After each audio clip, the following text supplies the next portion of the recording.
만나뵙게 돼서 반갑습니다. 저는 대구 삼부사 주지 동훈 스님입니다. 오늘 이 시간에는 우리가 모든 의식에서 불법성 삼보, 불자들은 무엇을 믿느냐? 세 가지 보물을 믿는다. 세 가지 보물이 뭐냐? 부처님과 부처님 말씀 가르침과 부처님의 말씀을 전하고 공부하는 수행하는 스님들이다.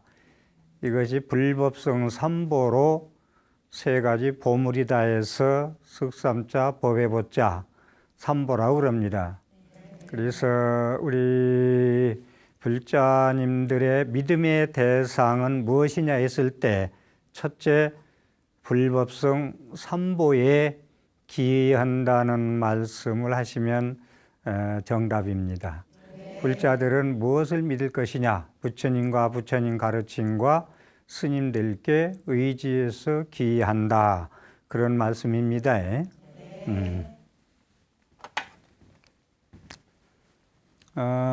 부처님과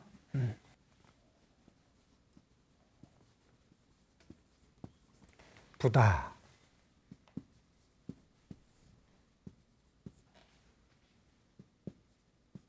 불타다. 그 다음에 달마. 다르마, 달마다.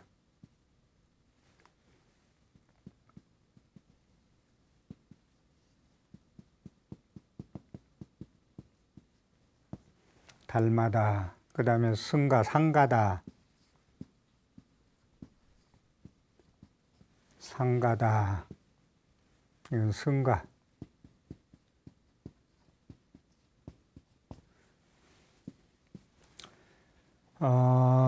부처님 원래 붓다, 깨달은 사람의 붓다, 부다, 부다를 중국말로 쓸 때 불타 그럽니다.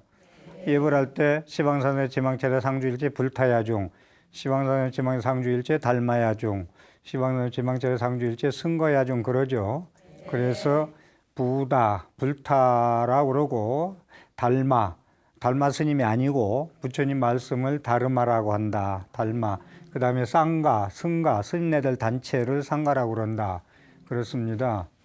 그래서 부처님은 왜 우리가 보물이라고 그러고 보배라고 그러냐? 부처님은 우리가 살아가는데 복과 지혜가 복도 있고 지혜가 있고 그러면 더 바랄 게 없겠죠. 인복, 재물복, 뭐 남편복, 자식복, 부인복, 건강복, 건강 있으면 더 이상 바랄 게 없죠. 그런데 이제 그 다음에 지혜, 더 중요하죠. 지혜가, 삶의 지혜가 있으면. 근데 부처님은 복과 지혜가 충만하시다. 그래서 기불양족존, 부처님께 거룩한 의지합니다. 왜 의지하느냐? 복과 지혜 두 가지를 완전하게 구족하셨기 때문에 기합니다. 그럽니다. 그 다음에 부처님은 이제 복해, 복과 지혜,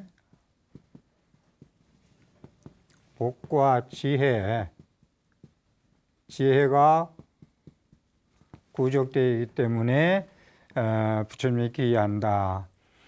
그 다음에 부처님은 또 부처님의 정체성, 지난 시간에 말씀드렸듯이 부처님은 육신통, 열애시포, 심력, 이렇게 부처님은 우리 모든 그 보살들이나 모든 범부들이 가지고 있지 아니한 그러한 의실력을 가지고 계시다. 다시 말해서 줄여서 말씀드리면 우리들의 중생들의 모든 전생, 연생, 내생을 다 알고 계시다.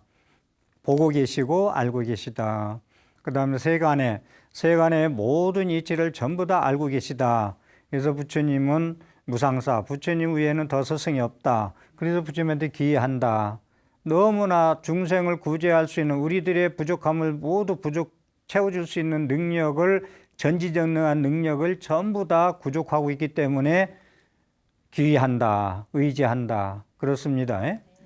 그 다음에 이건 이제 부처님의 정체성이라고 제가 말씀을 드리고요. 지금 말씀드린 걸.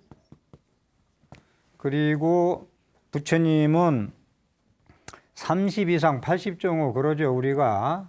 30 이상 80종호다. 그러는데, 화엄경에서, 열애 상해품에서는 부처님의 모양을, 부처님의 그 형상 모양을 32가지 모양과 80가지 아름다운 종류의 모양으로 되어 있다. 그래서 30 이상 80종으로서 원만 구족상이다. 그러거든요. 그래서 30 이상 80종호를 구족했기 때문에 그래서 상호라고 할 때 상호가 원만하다 라고 할 때 이게 상호라고 할 때는 상호는 아름다운 형상이다. 부처님의 모습을 보면은 아름답고 원만하고 모든 그 자비상이 구족되어 있죠. 그래서 상호라고 그런다. 화엄경에서는 97가지로 나온다. 대인상이라고 그래요. 화엄경에서는 97가지 대인상으로서 부처님을 얘기한다. 그래서 부처님한테 기여한다는 복과 지혜가 충만하기 때문에 기여한다. 부처님은 우리의 모든 것을 다 보고 알고 계시기 때문에 부족한 걸 다 구하면 구하는 대로 번뇌로 소멸할 능력이 있기 전지전능이기 때문에 기여한다. 그 다음에 30 이상 80종의 부처님 원만상. 그래서 부처님의 상호는요, 불상은 부처님의 진리의 말씀, 부처님의 자비의 말씀을 형상으로 표현한 거예요. 그래서 부처님을 보면은 편안해지잖아요. 부처님이 딱 벗어 법당에 삼배하고 앉으면 앉은 자체다 보면 내 마음이 편안해져요. 부처님처럼. 그래서 이렇게 부처님을 기여한다. 그 다음에 부처님 말씀 닮아. 부처님 말씀은 우리가 이제 얘기할 것 없이 모든 우리의 살아가는데 삶에 우리 범부 중생들의 살아가는데 기준이요. 우리의 삶의 기준이 된다고. 삶의 표준이 되고. 그래서 부처님 말씀대로만 살아가면 괴로움이 없어요. 괴로움이 없어요. 행복뿐이야. 근데 부처님 말씀대로 안 살기 때문에 반대로 살기 때문에 괴로움을 받고 힘들다 이겁니다. 그래서 부처님 말씀은 이제 그렇게 거룩한 부처님의 가르침이고, 그 다음에 이제 상가 스님들은 왜 스님들한테 거룩한 스님들에게 기여합니다 하느냐 하면은 부처님의 단체는 청정수행승가다. 그 다음에 우리가 스님네들을 존경하고 따르는 이유는 부처님의 법 등을 전수받았다. 그래서 스님들이 부처님 제자들이 인도에서 중국으로 한국으로 쭉 내려오면서 스님들의 불법을 이어왔기 때문에 지금 존재하는 거예요. 스님들이 아니 계셨으면 존재할 수가 없겠죠. 그래서 이러한 의미에서 승가 거룩한 스님들께 기여합니다. 그 다음에 스님들이 또 부처님이 누누이 경전에서 말씀하듯이 스님들은 복전이다, 복개밭이다. 스님들한테 공양 올리는 건 복의 밭에 씨 뿌리는 것이다. 그래서 스님들한테 그래서 복전, 거룩한 스님께 의지하는 이유는 청정승가, 청정에 수행하는 승가 단체이기 때문에 존경하고 부처님 법을 이어받기 때문에 존경하고 복전이 되기 때문에 존경을 한다. 그래서 거룩한 부처님께 기여합니다. 거룩한 가르침에 기여합니다. 거룩한 스님들께 기여합니다. 기불양족존, 기법 리욕존, 기승 중중존을 그래서 하는 거예요. 세 가지 보물이기 때문에 그리고 부처님의 가르침이 부처님 말씀이 이제 우리가 좀 여기서 좀 깊이 좀 드리고 싶은 말씀은 부처님의 말씀은 우리의 두 눈의 생각으로 우리의 중생들의 범부 중생의 그런 판단력으로는 부처님 말씀을 잣대를 잴 수가 없어요. 그렇기 때문에 우리가 부처님 말씀을 믿는다는 것은 부처님이 경전의 말씀을 서품부터 유통분까지 화엄경으로 말하면 39품, 금강경 얘기한다면 32품, 법화경 얘기한다면 28품, 아니면 니까야 발리의 경전까지 모두 다 믿는 것이 첫째다. 부처님 말씀은. 이게 기본이고요. 그 다음에 부처님 말씀은 우리가 잘 안 믿는 건 우리 견해, 자기 잣대로 봐서 이해가 안 간다. 안 봤다. 안 봤는데 어떻게 알 수 있느냐. 살생을 많이 하면은 단명보로 태어난다. 이렇게 말씀하셨다. 근데 그걸 우리 생각으로 그걸 믿질 않아요. 반신반의해요. 근데 조금 뭐한 사람은 부처님 말씀이니까 믿어야 되겠다 생각 좀 하겠죠. 그 정도다. 그러니까 우리가 부처님 말씀은 항상 불가사의하다라는 말씀, 난해난지다. 부처님 말씀은 알기 어렵고 이해하기 힘들다라는 얘기. 부처님 말씀은 우리의 각자 자기 잣대로 자기 눈으로 알려고 하면 안 된다. 그래서 부처님 말씀을 안 하실래 했잖아요. 여러분이 못 알아듣기 때문에. 그래서 이제 태설 삼승에서 유치원 과정부터 설법원계 일대 시교라고 그러는데, 그래서 부처님의 말씀은 부처님만의 영역이에요. 따지면은. 과거, 현재, 미래, 전생현생, 미래의 각자의 모든 중생들의 너의 업보와 네가 미래 어찌 될 것이 이걸 다 알고 계시다라고 했잖아. 이걸 우리가 어떻게 헤아려 알 수 있겠어요? 판단할 수 있겠어요? 우리들이. 그렇잖아요? 그러니까 안 믿는 거야. 근데 부처님이 영역이다 이거요. 부처님의 말씀은. 부처님은 깨달으신 분이, 우리는 거기에 못 미쳤기 때문에 부처님의 견해, 다시 말해서 우물 안에 개구리한테 밖에 있는 개구리가 밖에는 이런 세상이 있다라고 하면 믿어야 되는데 안 봤다고 나는 우물 안에 개구리 얘기만 해서는 안 된다 이 말입니다. 그렇게 안목을 높여가는 것이다. 그렇게 하고 부처님의 경전을 이제 닮아, 가르침이 경전이잖아요. 이 경전을 우리가 좀 잘 살펴봐야 될 것이, 경전은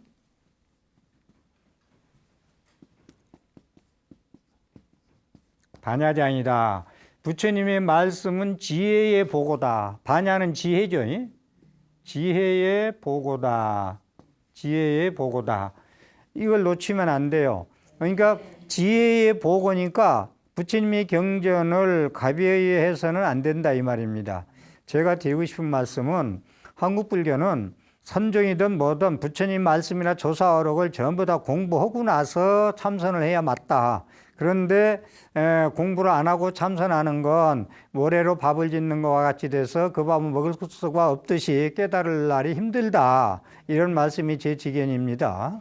그런 말씀을 드리고, 그래서 부처님의 한국 불교가 조금 잘못되고 있는 건 뭐냐면은, 강을 건너갔으면 개가 부처님 말씀이야. 예를 들어서 건너갔으면 배를 버려야지, 건너가서도 배를 짊어지고 가려면 되느냐. 이건 어리석다는 말씀 많이 하는데, 이렇게 경전을 가벼이 여기고 책을 보지 마라, 경전을 보지 마라, 그냥 앉아있으라는 얘기를 잘못 전달하면은 건너가지도 않고 배 타지도 않고 배를 버리는 것과 똑같은 얘기예요. 그래 안 그래요? 부처님의 경전을 보고 공부할 수 있는 정견을 전부 다 구족하고 갖추고 공부하려면 부처님의 말씀을 전부 다 공부해라. 조사하라 요모고. 그러고부터 참선을 해야 맞다. 그리고 해능스님, 육조 중국의 해능스님 같은 분도 사실은 그냥 앉아 있어서 깨달은 게 아니고, 금강경에 의무소주 이생기심, 응당이 머무른 바 없이 그 마음을 내라 해서 깨달은 거예요. 다시 말해서 부처님의 경전을 보다 깨달았단 말이에요. 그 다음에 국사 진울스님도 화엄경을 보다 처음에 깨달으셔가지고, 그 다음에 이제 어록, 조사 어록을 보다 지리산 상무지에서 깨닫거든요. 이게 전부 다 큰 스님네들이 많이 경전을 간경을 하다가 전부 깨달으셨어요. 그래서 간경자, 우리가 사심하지 때마다 스님들이 이제 축원할 때 보면 간경자 해안동투다. 공부를 하면은 부처님 중에서 해안이 열린다는 거예요. 해안동투다. 간경자 해안동투다.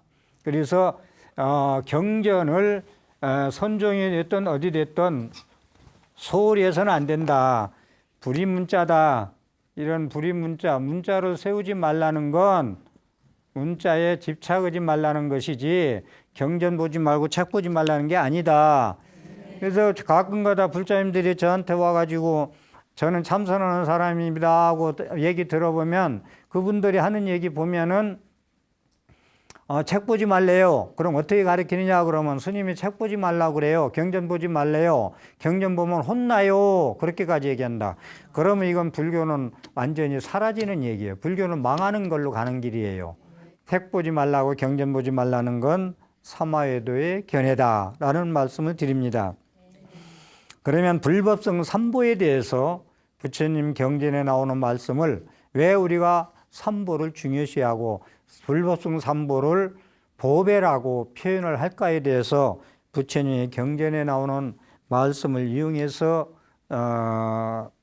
말씀드리도록 하겠습니다. 정일안경 12권 삼보품에 나오는 말씀, 첫 번째로 부처님을 받들어 섬기면 가장 존귀하여 더 높은 곳 없고, 다음으로 법을 받들어 섬기면 탐욕이 없어지고 집착이 없어진다. 현자나 성자의 성가 스님들 공동체를 공경하고 받들면 이는 가장 좋은 복받이니 그런 사람은 제일 가는 지혜가 생겨나 제일 먼저 복을 받으리라. 그러니까 부처님을 섬기면 가장 내가 존귀해진다. 그 다음에 부처님 법을 받들면 욕심이 없어진다. 부처님의 법을 따르면 나의 소욕지족으로서 분수밖에 욕심을 부리지 않는다. 그래서 기법 니욕전 그래요. 욕심을 떠난다. 부처님 거룩한 가르침에 의지하면 욕심을 떠난다. 집착이 없어진다. 부처님 법에 의지하면 스님들께 공동체에 공경하고 받들면 그 스님들 방금 말씀드렸듯이 스님들은 복밭에 거기에 씨 뿌리면 거기에 보시하고 거기에 스님들의 가르침을 따르면 복받치기 때문에 제일 가는 지혜가 정득돼 가지고 복을 받으리라 이리 되어 있습니다. 자바안경 제35권 염삼보경에 나오는 말씀을 잘 들어봅시다. 그대들은 활량한 들판을 지나다가 두려움이 생겨 마음이 놀라 온몸에 털이 곤두설 때에는 열애에 관해서 생각하라. 즉 열애는 마땅히 공양받을 만한 분이시고 올바로 원만하게 깨달으셨고 지혜와 실천을 구족하셨으며 잘 가셨으며 세상을 잘 알고 수위 없이 높으며 사람을 잘 길들이시고 천상과 인간의 스승이시며 깨달으신 세종이시다라고 생각하면 두려움이 사라질 것이다. 여기 내용은 부처님 불보 얘기예요. 지난 시간에 말씀드렸듯이 열의 10호를 지금 말씀한 거예요. 열의은공 전변지 명현저 선서 세간의 무상사 조장부 천인사 불세존이라는 부처님의 다른 이름 10가지를 우리가 두려움이 혼자 활량한 볼펜을 가다가 두려움이 생기고 털이 곤두세고 무서울 때는 이렇게 부처님을 생각하면은 다 두려움이 사라질 것이다. 이게 거룩한 부처님께 의지합니다. 이 얘기입니다. 예? 네. 법에 관해서 생각하라. 부처님의 바른 법과 율은 이번 생의 번뇌를 떠나게 해주며 때를 기다리지 않고 깨칠 수 있으며 유익하고 스스로 깨달아 알 수 있는 것이다 라고 생각하면 두려움이 사라질 것이다. 여기는 두 번째 거룩한 가르침이 기이합니다. 이 얘기입니다. 부처님 법에 이제 그렇게 위기 상황에 있을 때 두려움이 떨 때 부처님의 가르침을 이렇게 생각하면은 두려움이 사라진다는 것입니다. 세 번째 이제 성보 법보했고 성가에 관해서 생각하라. 세존의 제자는 착하고 바르게 나아가며 무상의 복을 낳는 밭이 된다고 생각하면 두려움이 사라질 것이다. 이와 같이 세 가지를 생각하면 두려움은 곧 사라질 것이다. 이랬거든요. 그래서 이번 세 번째는 스님들한테 두려움이 있을 거 공포에 질려 있을 때 스님들을 세 번째 생각하면은, 왜 스님들 생각하느냐? 스님들은 복받치기 때문에 어려움이 생겼을 때 청정승가 선지식 스님들을 생각할 때 두려움은 사라진다. 이것이 불법성 삼보에 대한 찬탄입니다.